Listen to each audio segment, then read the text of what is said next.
So, crystal ball gazing, where do you see the finance, community headed?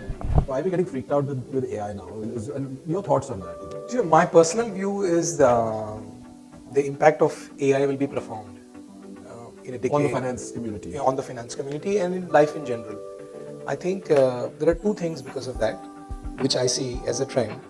One is the technology itself is changing every 6 months. So it's it's going at a geometric progression, and therefore more and more use cases are being developed at a real fast pace, right? That's number one. And number two, when AI basically hits with the domain, I think many things which we do today, it will change the way, how we operate in the future, right? And it will happen across industries, it will take its time, but it will actually start to seep into everything, fundamentally, which we kind of do.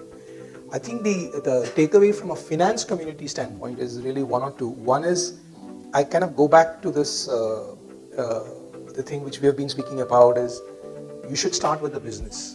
I think a lot of what we do in finance will start to get standardized and simplified. I mean, in terms of processes. It's clearly, I can clearly see it, it's just going to continue to kind of happen, right? So you must start with the business. The advantage I see, therefore, for somebody who understands finance, who comes from a particular background, is their ability to understand business is actually very high, because I think it's a unique USP which a finance professional brings into the table to understand return on investment, to understand what's actually kind of going on. So I think that's a strength. Now, but for that strength to really manifest itself, we need to be able to spend a lot of time on the business. So it's a very interesting time to understand finance, to be in finance, but also expect a lot of disruption in terms of whichever business you're in. I think you can expect a lot of disruption to basically kind of happen. And one prediction is yes, no answer. Do you see a bot running a CFO or a finance function? I have a prediction that we will all be finally pets to machines. Ooh. What will when you any no, this is like a Hollywood movie, right? No, it is, I think in the next 20-30 years, we will clearly see a way more automation than we are basically seeing today. I mean, I got to give, do you know which country uses the largest number of robots? China. Okay, China, it's a crazy amount of number. Just think what China was about a decade ago. Yeah. I mean, I think they consume more than 60-65% of the world's robots. Yeah. And that's the point I'm trying to make. What do you say is suggesting is, we should learn programming as finance professionals? Yeah.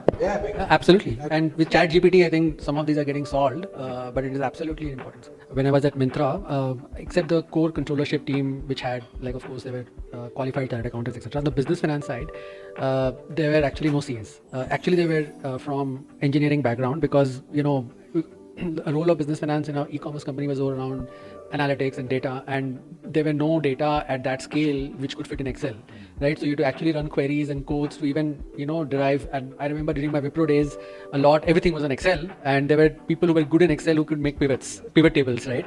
That was the, key skill set for a lot of people.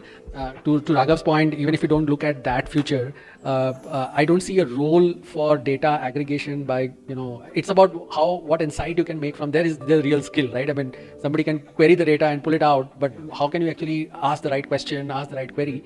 And I think, and even in Flipkart, I'm sure the same is in the e-commerce companies, there are a lot of finance roles that actually business finance, data science roles are actually not non. Flipkart has a lot of bias for IT Delhi. Yeah. So in last two companies that I worked with, I formed a business finance team that's engineers who've done their MBA from IIM or a top B school, and also sponsored them for programs to go and learn Python, and we build our own BI too. That's very much the requirement today. Without that, I don't think a finance team can function. So it's happening, as you said. I think 20 years ago, maybe 22, 23 years ago when I was DY, I think 25% of the risk advisory team, which we call internal audit, right, were engineers. So in fact, my risk advisory team in my current organization is one of the guys from, he's an IIT Delhi guy. He's an NIT and IIT Delhi. So I think the way they think is very different, and the only way we can match up to them is not just the finance side of things. Like I think everyone has been telling, I think the business side is where we can get that edge and then put this whole thing together. As there is more thrust for automation and organizations aiming for leaner structures, what will be the far-reaching impact on the roles in the future? How can finance professionals within this age group equip with the new skills, and what will be those skills? So the way I see this evolving, I'm very interested in what any of the folks on the panel have to say. You'll get to a point where it becomes largely plan and analyze as two aspects of finance. Plan is going to be increasingly, and I'm sure I'm going to get some virulent disagreements to what I'm saying, but plan is going to be based on what happened last year. The whole idea of starting with a plan where it's bottom up, top down, all that's going to change. I see over a period of time, how did we do last year, make some changes to what's going to happen. I can say in some companies that I work with, they think the planning process should come down from a month and a half to maybe 4 or 5 days, because you already know what you've done, you know what the industry cycles are like, just based on that top down. So all the people who spend time on months and months of planning, they're going to find themselves without a job. Right? So that's one thing very clear. Analyze is going to be a big part of it, and there too, at some level, analyze is becoming more table stakes. So you're not going to be a finance person that you were 1 year back or 5 years back. You're going to have to be almost like a BD person who knows finance better than the BD person. That's my take. I see the number of finance people through transformation efforts decreasing significantly. There are going to be pools of common resource where everything is going to become a common skill, and because of bringing them together, you're going to need less people. I think it depends on the business. Fundamentally, I think automation largely today is going to continue on cost reduction. I don't think so much There will be bias for cost reduction. there will be a bias. There will be continue to kind of bias for cost reduction unless you're in, unless you're in some clear technology industries where, where you're looking at technology intervention for revenue generation. In fact, I work with a company where I'm the fractional CFO, whatever. So this is a personalized cancer therapy for a guy. What they do is they take out my cancer cells if I have cancer. They treat it to fight against my own. So it's a specialized thing for each and every one, right?